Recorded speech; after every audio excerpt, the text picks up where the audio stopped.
Welcome to Roundtable Talk, a podcast about longevity, senior services marketing, and the quality of life as one ages.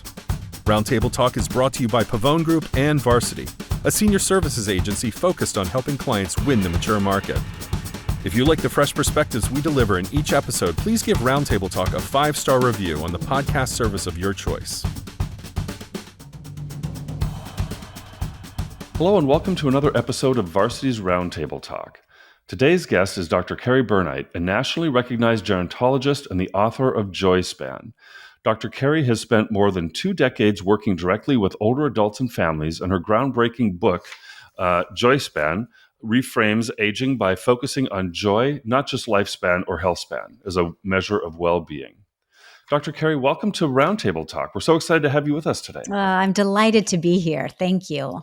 Absolutely. Now, your book, JoySpan, as I was mentioning, reframes aging by focusing not just on how long we live, but how much joy we experience along the way. What inspired you to write JoySpan? So I had the honor of being a gerontologist now for 31 years. And the beginning of my career, so the first 20, I worked with people in the roughest situations, people who endured elder abuse, financial exploitation, really profound loneliness. And I thought that I would do that for the rest of my career because it was filling a need. But I had this epiphany when I was flying home from a DC event where we were talking about our work in elder abuse, because the research shows us the things that can fortify us for these long lives. And we waiting until people go through all this suffering is too late. So I thought, wow, this information from our research isn't necessarily getting out in a Barnes and Noble type book. What if I were to write that book to try to fortify people internally the way that we've gotten so we fortify our bodies externally? And I've just been amazed by who would think that a book on aging would become a New York Times bestseller. I mean, that's where people are in recognizing these new 100-year lives and recognizing that the status quo is not sufficient. I love that. Yeah, and that's such an interesting and motivating point, I think, where you didn't see a book out there that was on what you wanted to read, and so you wrote it yourself. Right. And there were times where I would, had my head down on the keyboard crying because it was so hard, because I kept wanting, of course, I wanted to bring in all the research, but I also wanted to make it really readable. Sure. And That's what I love about the book is I just kept thinking, simplify. People are busy. People are on to their next thing. So, and I've had a lot of people listen to it on Audible as well. And to see it in the popular vernacular and on TV shows and things, it's really this is happening. Absolutely. That's great. And, we've been hearing things like we were saying, well span, health span, lifespan, obviously. But I do love the concept of joy span. And in this book, you highlight joy as being more than just a fleeting emotion. It's a vital indicator of how fully we're living, especially as we age. Why do you believe joy is a critical measure of longevity and well-being? Well, lifespan, of course, how many years you live, health span, how many in good health. And it was lacking the well-being component. And so I thought about well span because it is about well-being. That's what we talk about in the literature. It's just that when I said well span, my patients thought that I was saying wealth span, which matters too and is a thing. And there's a book, Wealth Span. But when I realized that the American Psychological Association defines joy as well-being and satisfaction, it made me realize that joy isn't this happy, it's the opposite of toxic positivity. In fact, the Dalai Lama. Interesting. Yeah, the Dalai Lama and Desmond Tutu came together and wrote a book. And what they said is that happiness is often circumstantially dependent, whereas joy can exist even in challenge because it's an inside out phenomena. And that was a aha moment for me, because in I don't know any older adults who haven't had significant challenges. That is the nature of being a human. And we're going to have those challenges. So it isn't that we're going to control for everything. That's impossible. It's that we're going to find a way to have joy anyway. That's great. And I was talking with a friend recently who was saying that, she just wasn't happy. And, I was thinking about that, and happiness, like you just said, it can be very situational, very fleeting. And, I think that's almost more, without getting into the science of it, which I wouldn't be, able to talk about. But I mean, it seems like if that might be more endorphin or driven by some of the chemical rather than just really the contentedness, the joy that you can bring. And I know contentedness sometimes, is seen as a negative, just being content. But I think there's something to being at peace. I love it. I mean, I love if content span was a word, I would have liked it too, because it is that in traveling these journeys with thousands of adults, I have people who have really objectively heartbreaking circumstances, and yet there is that joy, that is that content. And I was just crazy to find out why.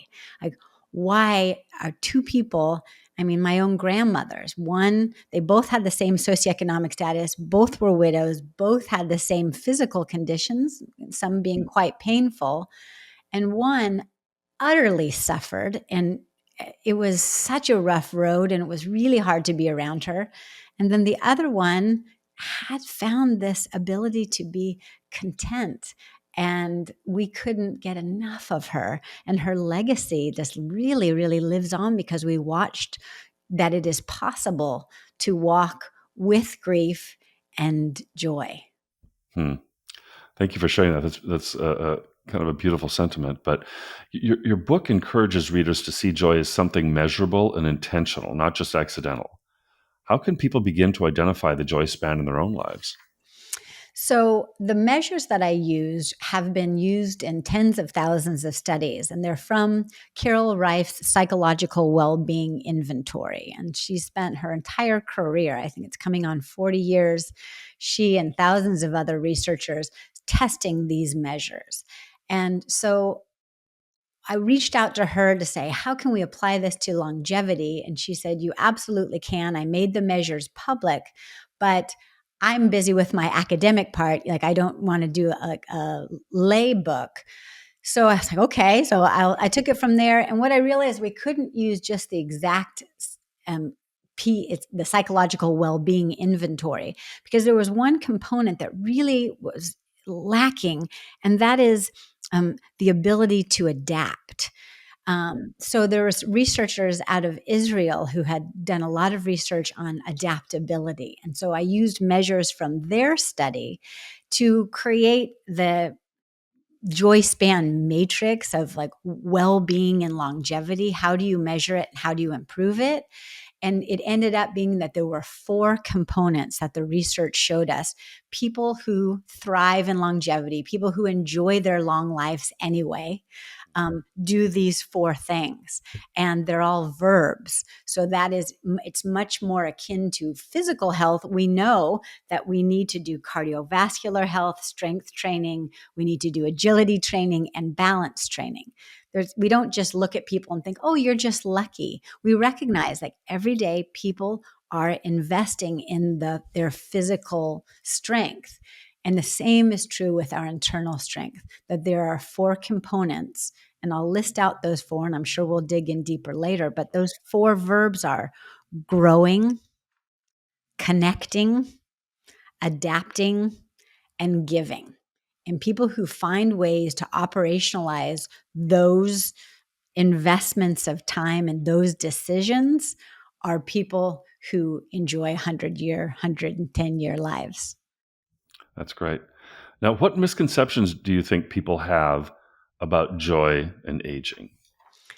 Yes, I think a big one is we see people aging well, Hmm. you know, and we think, oh man, those genes, I'd like to have those genes. But what the research shows us is that genetics predicts between 13 and 25% of our aging experience. So the vast majority is up to us. So I think one of the misconceptions is about like, oh, it's just luck or genetics. Or you think, oh, my mom aged well, therefore I will. Or my mom aged horribly or passed away early and I will. And both of those are not true. So that's one. And another misconception is that joy is just a great big like smiley face. And it's not. And I mean, I hate toxic positivity, frankly. I think burying things and putting our head in the sand doesn't work, and it makes my patients suffer more. So I think a misconception about joy is that it has to look like this. A lot of times, I was just at a lovely senior housing community the other day, and there was a woman sitting and looking out the window, just so tranquil. And I thought, as I looked at her, I don't know if she's experiencing joy or if she's experiencing profound loneliness, because you can't always tell from the outside. So, of course, I went and sat down and talked with her, and she was, in fact, experiencing such a contentment. She had a tree and a bird and she had these deep thoughts. And so I think that's a misconception. And one more misconception is that you're just born with it. Like, there's Eeyores and there's Tiggers, and you just are what you are. And like, if you're an Eeyore, like, and That's such a great way to sum it up, because you're right. Yeah. And so what I've seen is that you don't have to be, extroverted. You don't need to be jumping up and down to have a real contentment in longevity. And that we can talk about the topic, and people do it like in that senior housing the other day, when we started talking about the issue, I mean, people all came together. We all sat down because we all recognize that joy is actually a real thing, and it is something worth pursuing. Sure. Now, I love those four verbs. Grow, I think, makes intellectual sense. Everybody wants to well, I shouldn't say everybody wants to, but I think those who successfully find joy want to keep growing.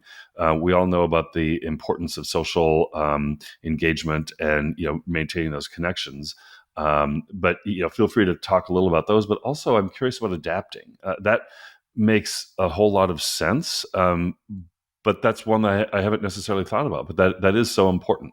Yes. Until I read your book. But so if we touch on grow first, I think one thing that's really important is that we have been fed a steady diet of inaccurate information about growing older. And that information is that it's all decline. And the truth is, in the literature, that there are many things that get better as you get older, but we don't hear about them because the anti-aging industry is fueled by fear. And when you give the actual information about the things that get better, it's not lucrative, but it really matters. In fact, people who endorse and believe these accurate age beliefs live on average 7.5 years longer and actually have different inflammation markers. So if this was a drug, we would all be clamoring for it. So the reality is, what we know is that as we get older, we don't care as much what people think about us. Love it. I'm only 56 Yep. and I'm already getting a nice taste. We appreciate our connections more, and we kind of know who our people are more than we did when we were younger. We have greater potential for problem solving, in fact, because of the neurological integration of our left and right hemisphere that is largely built on the fact that we've solved a lot of problems. So, you need to know that about yourself as an aging person, because the society will tell us, oh, if you don't know this tech or that tech, we need to step in and say, like, yeah, I might not know that tech, but I know problem solving, and that's way more important than these solutions that you're offering.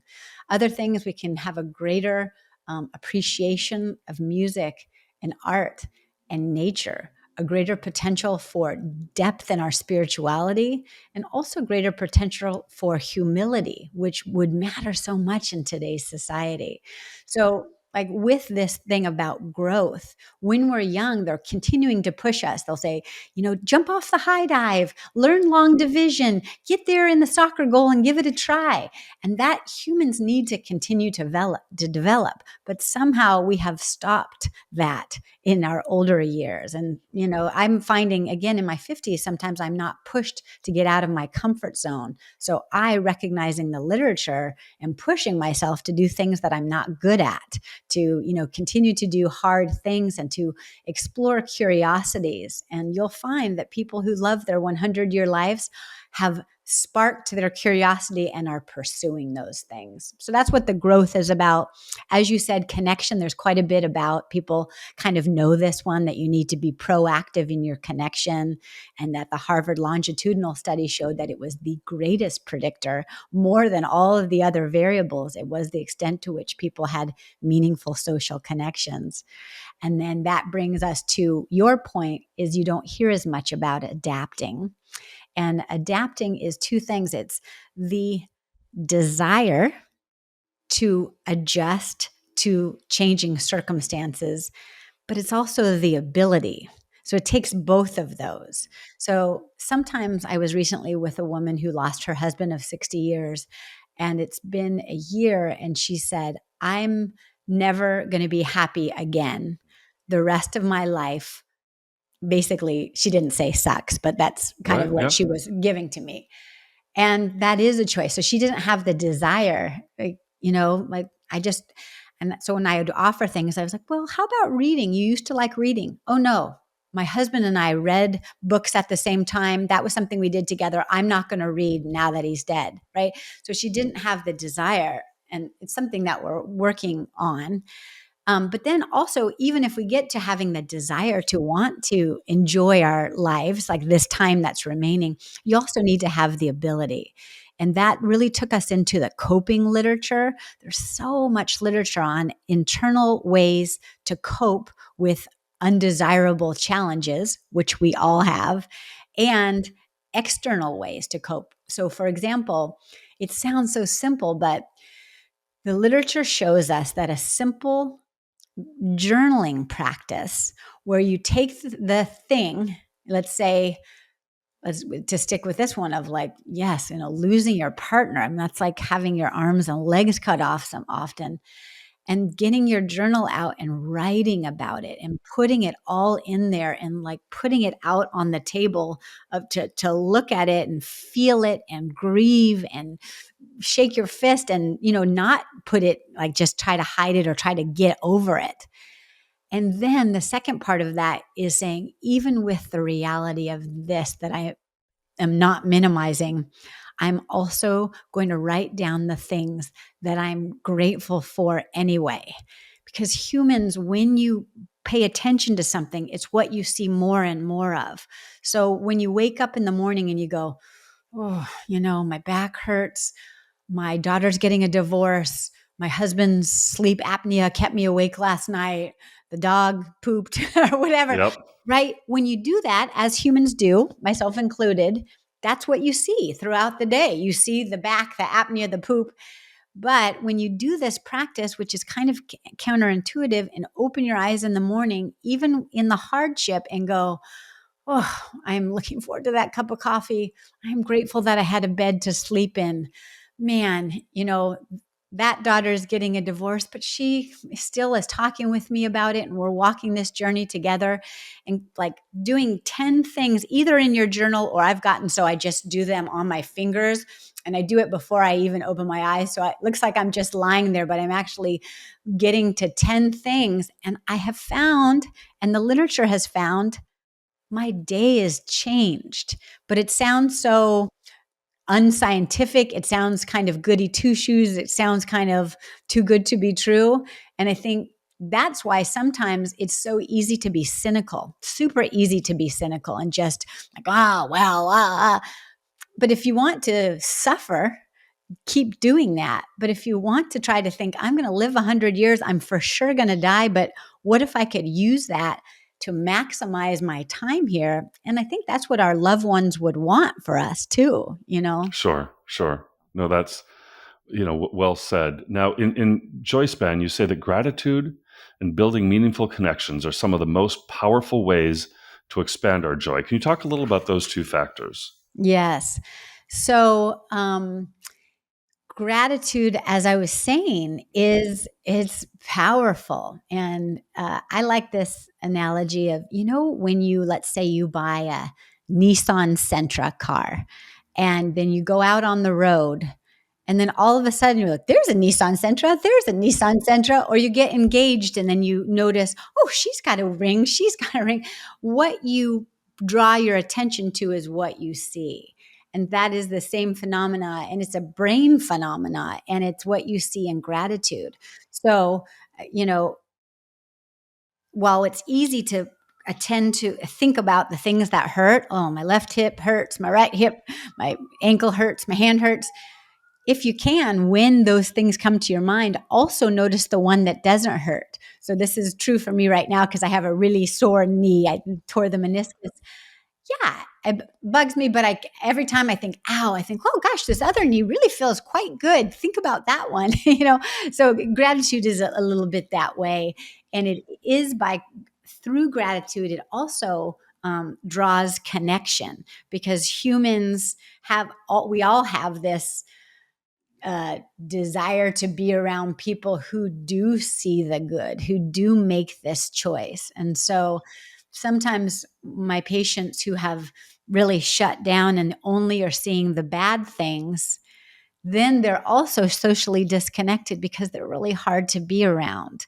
And so what I love about actually all four of these elements of the JoySpan matrix is they all go in the same direction. That is increasing your psychological well-being. But not only that, they have all been shown to increase your lifespan, the length of your life, and your health span.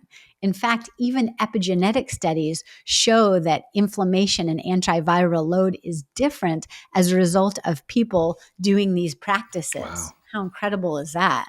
Amazing. Now, you mentioned spirituality earlier in our conversation. How important is mindfulness or spirituality? Or talk a little about that as it relates to somebody's JoySpan. Yeah, mindfulness can be really powerful, and I think sometimes misunderstood, and that we need to have a certain religious belief. Really, what the research shows is that just the recognition that we are more than just this meat sack. That's at the lowest common denominator, is that there are experiences in this world that are beyond just. And so when we think of, altruism, for example, like the fact that people want to do things for other people, or that, there are things on earth that we would be willing to die for. I always think those are examples that we are more than just these selfish bodies. And mindfulness is taking a minute to recognize that and to think. I love what Viktor Frankl said in Man's Search for Meaning, because he was in a concentration camp and he was a physician, a psychiatrist. And he said the one thing that we can keep free, regardless of the human's worst situation, is our spiritual freedom. And so I have somebody I'm working with who's living with ALS, and that's, a very tough diagnosis. And it gets me choked up because this person who was not very old, was saying that even though the body and the breathing and a lot of stuff isn't working, she still has freedom inside. And I thought that's just what he was.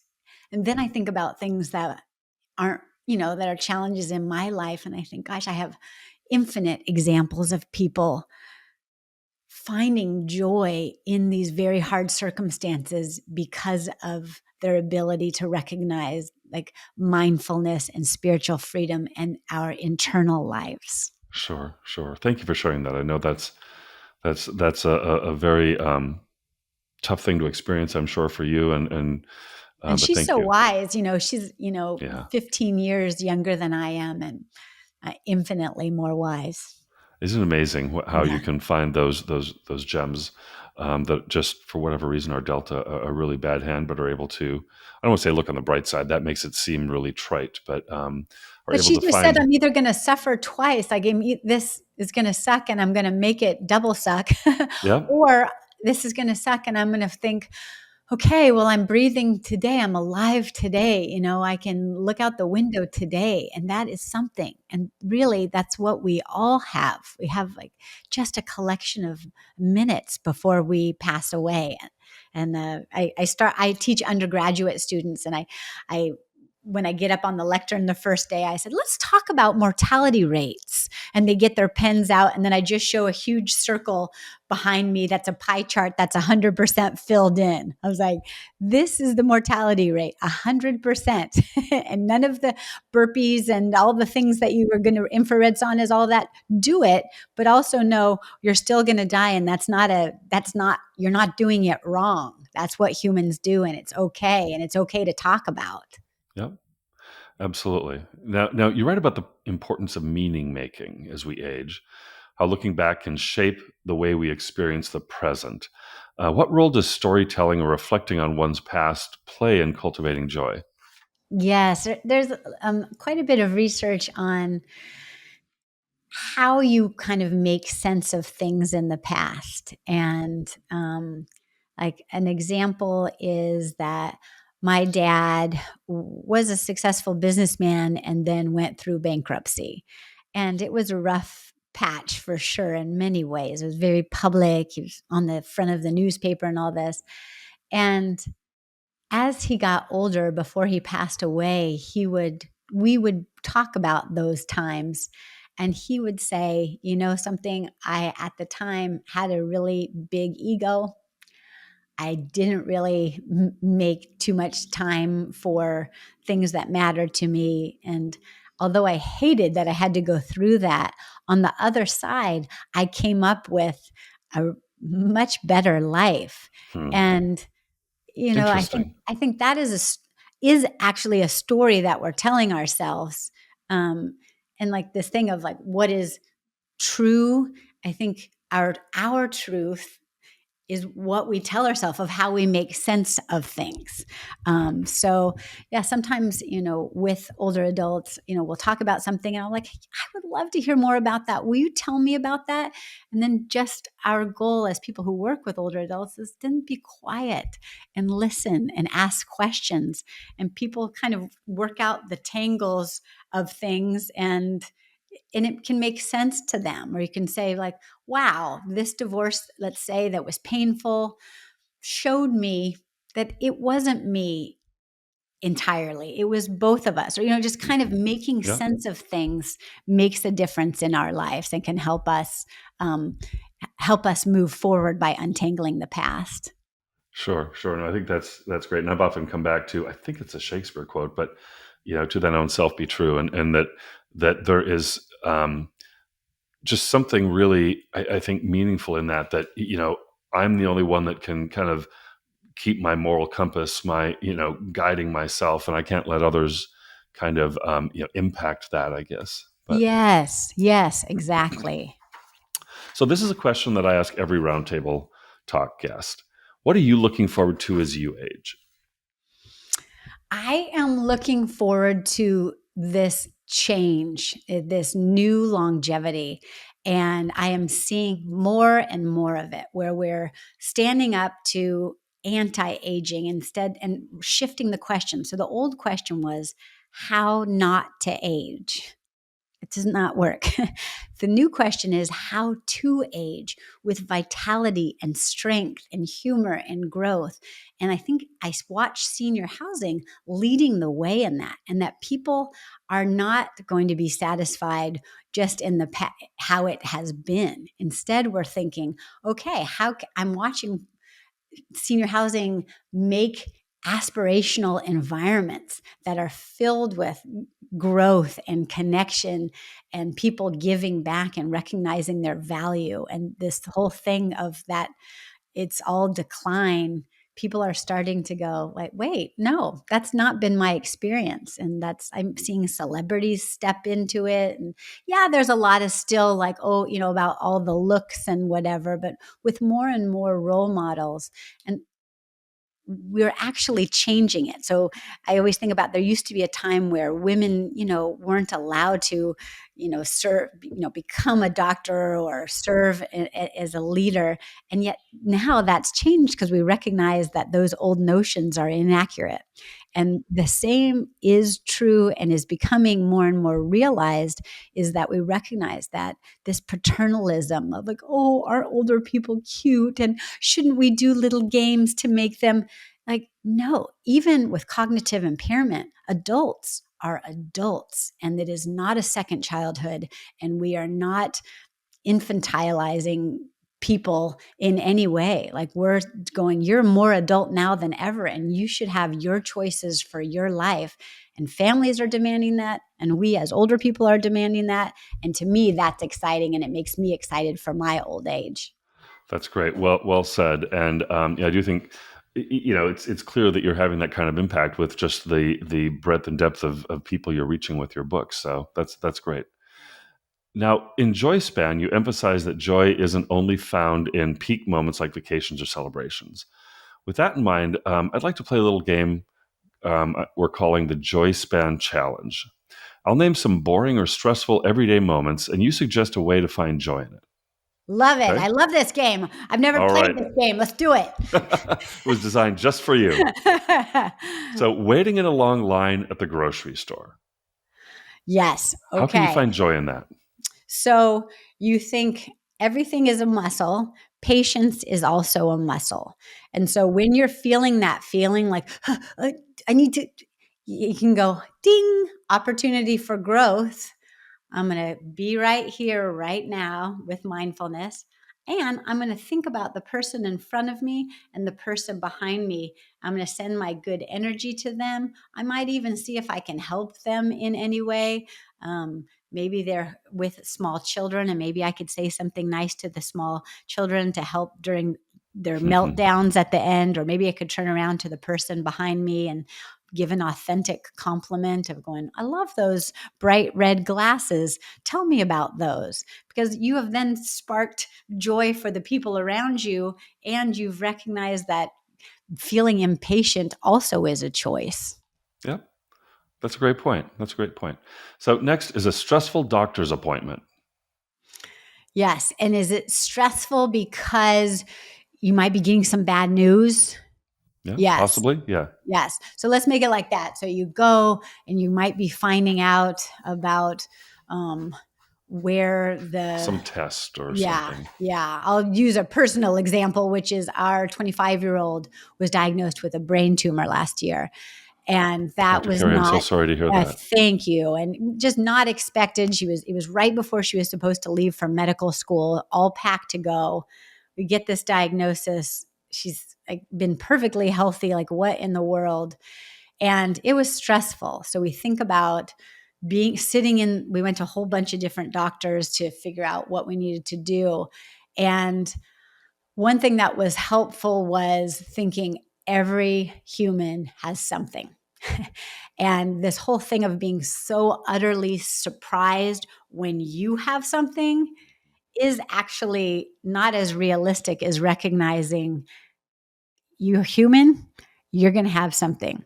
And it's not going to be something that you picked, because nobody's going to pick these things. But I don't know anybody who makes it all the way through and doesn't like go, oh, we got this and that and whatever. So when we would think, why me, which we did, we would then say, of course, this is your thing, and you know your thing.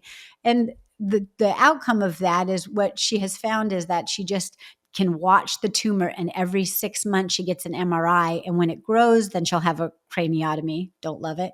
But until then, she went to a medical school that's near her neurologist. So I didn't feel like it was going to be okay. Sometimes it makes me think, oh, like, why wasn't it me or my 96-year-old mom, but why is it a 25-year-old? But then it's just yes, that is how life is. And actually, when I first got the diagnosis, I went to a group of 90-year-olds who are beautiful, women that I know, and I cried and I told them the situation, and they were good listeners. But then they were sharing like their kids had all had things, and one of them shared that their grandkids had passed away, and she said like watching her daughter mourn the loss of a grandchild. And I thought, I'd never even thought about that with these long lives, that there is that too. But yes, the human experience is going to have all of that. We're all going to have our share of it. Yep. Yep.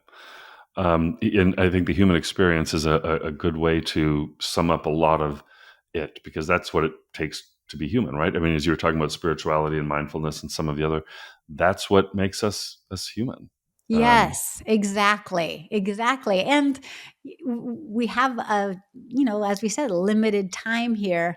How can we best? Sometimes I feel like it's like somebody has given us a handful of M&Ms and it's our life. And then we're going through eating it. And then we're complaining of like, oh, I wish I was still 20. It's like, no, you ate all those M&Ms. Each one was a year. You're now at this age, but gosh, you still have some in your hand.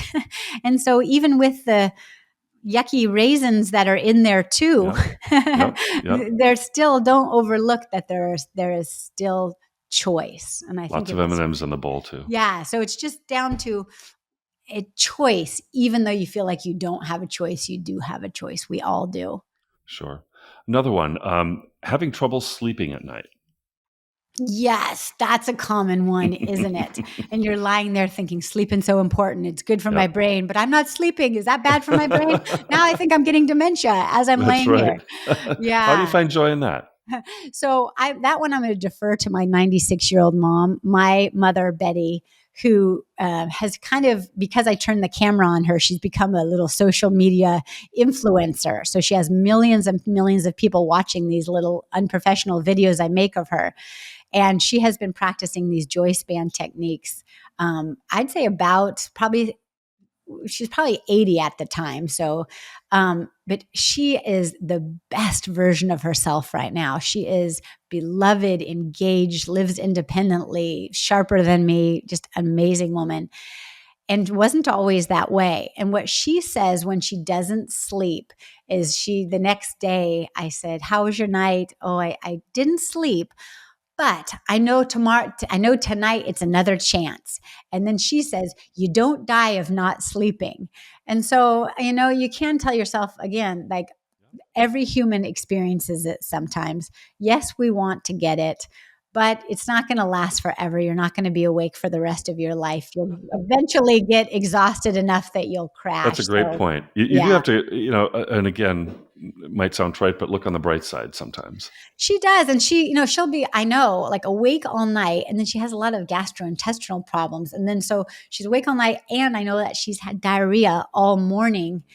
And then she'll still say like, okay, yeah, I'll still go to that card game. And I think, wow, she's tough. I love that. Yep. And it takes being tough. And so sometimes I think, ironically, JoySpan is a little bit of tough love with yourself. Yep. Like a little bit of like, okay, friend, you didn't sleep and you have diarrhea and you're bummed about this. Okay, let's go.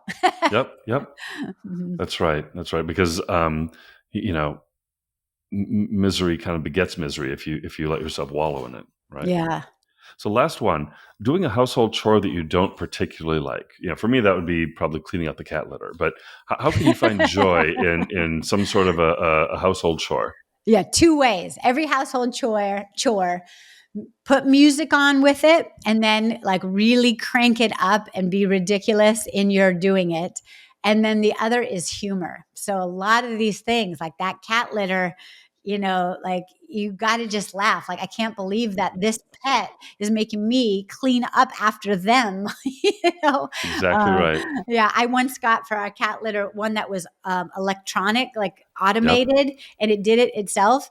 And so the cat was in there and then the thing kind of made a noise. The cat jumped out and then pooped on the floor. Like, oh, that's great. That's great. We have to laugh. And if you can laugh at yourself, you'll have endless material because, I like that. That's great. Yeah. Yeah. If it's too rough not to laugh. Absolutely. So Social connection is such a recurring theme in your work. We talked about that a couple times already in our conversation. We know that isolation is one of the biggest barriers to joy later in life. What advice would you give to older adults who feel isolated or disconnected? Yes. So the definition of loneliness that UCLA uses in its loneliness scale is wanting more social interaction than you currently have. And I love that definition because you can be lonely in a marriage, you can be lonely in a group, you can not be lonely by yourself. So I think like disentangling like what this means. So asking yourself, do I want more social interaction than I currently have? And if we're honest, all of us sometimes would say, like, yes, I have had a number of Friday nights, Saturday nights where there's really nothing going on. And I wish that there was. And the way to tap into adequate social connection for the 100-year life is just one way. And that one way is to be proactive. When people come to me, and they come to me every day and they say, I have nothing to look forward to. Nobody invites me to something. I have nothing, going on for Thanksgiving or another holiday. I then listen carefully because we need to be good listeners. But then after I've listened, I then ask the question, tell me about the plans that you've made, the invitations you've extended, like how you have invited people over. Like, tell me about that. And That's a great point. invariably they say, oh, well, I'm not the one who does that. And this man the other day said, well, it's my wife who does that. And now with her cognitive impairment, she can't do it. And that's why I'm isolated. And so, like, Mm, I understand that it is a shift, but it's this one sentence: be that friend who remembers that it's been 5 years since your mom's passing, who offers to drive you to chemo, who says, I'm going to make a dinner reservation and can you come? So you got to really put yourself out there. And when we have mobility limitations, and I say when, because if we live long enough, there'll be mobility and vision and hearing limitations, which can be tough. We need to get even more creative. So if you're living in a congregate living situation, pushing yourself to knock on the door of somebody and say, hey, there's something going on. Would you want to go down together? And then it takes a little kissing of frogs because maybe the first person says no. And that kind of hurts our ego when somebody says no to us. But knowing how important it is, like, go to the next five and to be very kind of intentional about it. Your social portfolio is similar to your financial portfolio in that you need to write down, how many friends do I have that I'm close with? Who do I wish I was closer with? And how can I kind of pursue them and go after it and diversify my social portfolio in the same way that I diversify my economic portfolio? And one really good way is to have younger friends, because my mom at 96, she's outlived 99% of her friends. So luckily, we had read this research about having younger people in your life. So about 20 years ago, she started reaching out to who she calls the youngs, and they're people in their 70s and 80s. And she gets together with the youngs, and the youngs love that they're called the youngs in their 80s. that's So, great. mhm. That's beautiful. That's great. So, you were kind of alluding to some of this, but how can senior living communities design experiences that enhance joy? Yes. So if you get the book, I put joy practices in there. And so it's all in one place. And I wish those four things would have spelled out an acronym. And I tried Sure, so sure. hard to make it zippy, but it was just the words that it was. But it starts with a G and it ends with a G. And then the middle is CA. And I'm from California, so it helps for me. And maybe people could remember that. But those four of growing, connecting, adapting, and giving. And within senior communities and senior housing, we have such an opportunity because we now have a vocabulary to think with our families, with our staff members, with the older adults who make the community.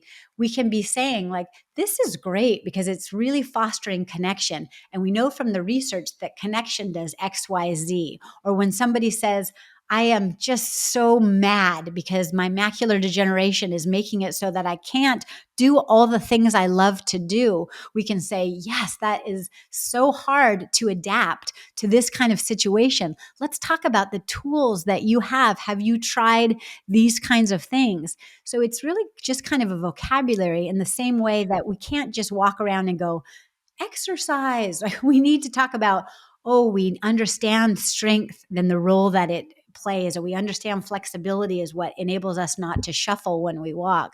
So just, I think senior communities having that vocabulary can really make a difference with meaningful program that is next generation and that it is what people are going to come to expect. Love that. Love that. So now, how do you hope JoySpan will influence policy, caregiving, and senior services? Yes. So when I was getting my degree, it was a PhD in gerontology and public policy. And so it really was starting with, okay, how can policy shape our aging experience? And what I've come to learn is that our thinking also really shapes our policy. And so the thinking that older people are less than, older people, aren't going to be as discriminating in their desires, or that they can't somehow like continue to learn new things and contribute, and how much we have to give, that impacts both our policies, for example, in senior housing or in caregiving arrangements in the home setting, and also our policies in in our state and local Mm-hmm. governments. So I Yeah. think that's one thing of recognizing that old aging, that old less than infantile, like Yeah. no. And so even like the words that we use matter, right? The other day I met somebody and she said, well, it's nice that you're with those elderlies. And I said, do you imagine, when you get older, like, do you think you feel good to be elderlies? Because I'm Yep. just curious. And she's like, oh, well, no, not me.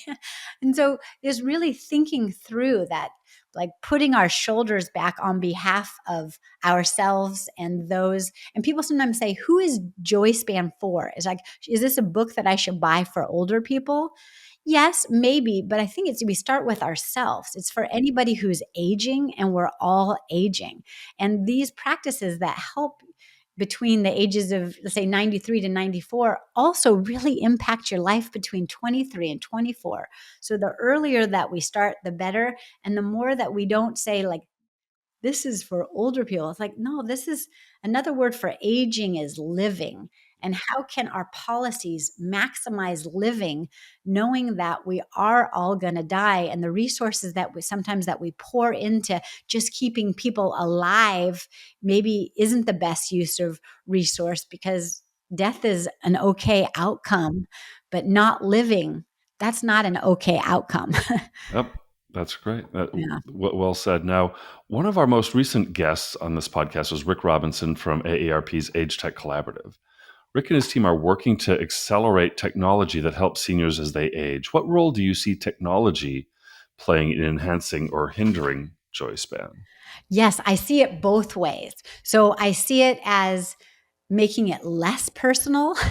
And, I've seen that, for example, like social media. Yes, we're connecting with people. There's a lot of good. I have 300,000 followers, many of whom are 80 and older, that, we interact, and it is good.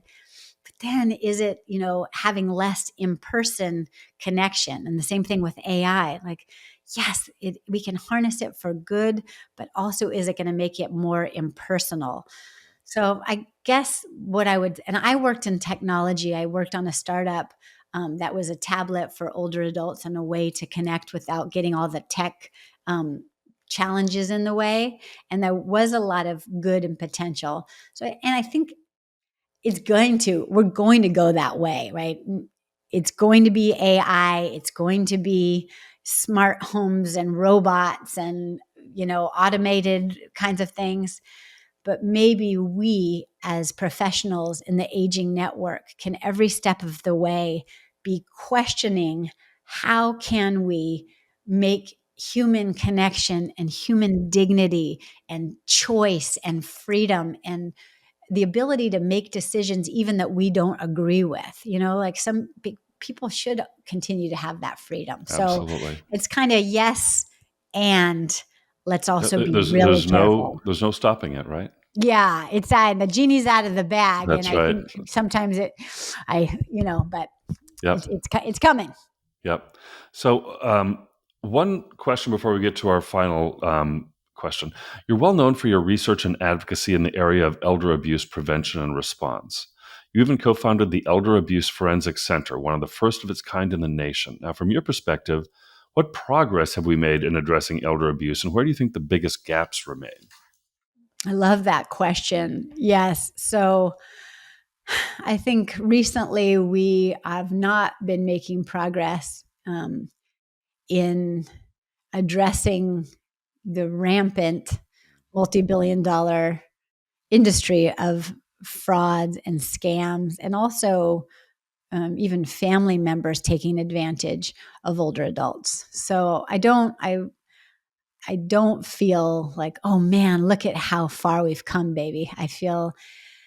But I think this potential of getting in earlier, and what elder abuse hates is light. So shining a light of, like, that's why connection, like, by keeping people together and connected and seeing people and making people recognize their value and their growth and their contribution, I think can fortify people so they don't end up in situations of vulnerability that people prey upon. Sure. So Well, I so admire you, and thank you for your work in that, not just in JoySpan and all of the kind of the thought leadership that you've provided to our world. well, So thank you. And thank you for all that you're doing and for all your listeners are doing. It really makes a difference. And it's really a privilege to work in this area. it really is. We're all in this together. So the last question: what have you learned that you wish you could have told your younger self? Yes, my younger self was mistaken in othering older people. I was a young gerontologist, and I would think, oh, older people are this or that or somehow different. And I had kind of like a kindness that was really kind of based on condescending. And now, thank heaven, I really recognize it's just people. And Yep. you happen to catch me at this age. I could be 97, I could be 7 years old. People really are just people, and the same wants and desires and dignity that we've always wanted is what, quote, older people want. So I wish I'd known that earlier.